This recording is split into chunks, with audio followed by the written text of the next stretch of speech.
Jadi kalian atau saya rugi apa? Aku ya. Udah capek-capek ke sekolah,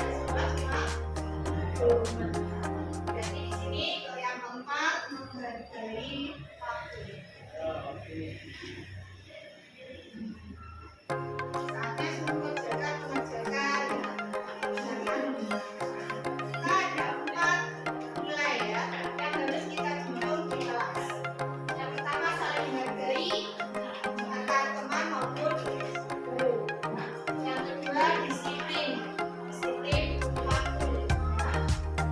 Jadi masuk kelas seperti mengerjakan tugas harian, kalian harus jujur ya. Jujur terkait HP maupun hal-hal yang lain. Yang keempat menghargai waktu. Kemudian keyakinan kelas, kalau salah satu dari kalian katakan melanggar keyakinan kelas tadi, karena konsekuensinya apa? Kalian yang menentukan sendiri. Undang kelas atau membersihkan kelas, bayar kas.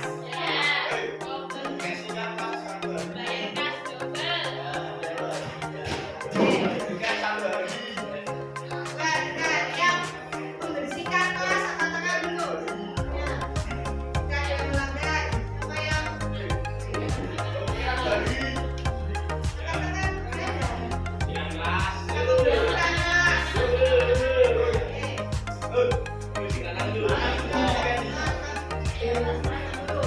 yang boleh denda.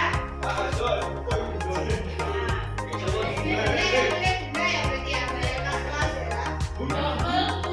Kasnya berapa? Saya 10.000. Berarti kalau melanggar jadi 6.000. Semuanya 7. Yang tidak.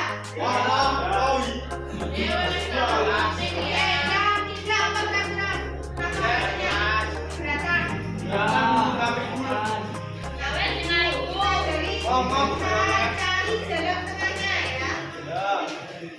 Jadi berapa? Berarti kalau keberatan 6.000 diturunkan. 2.000. Kompensasinya 3.000. Kompensasi nggak beda. Berapa? 5.000.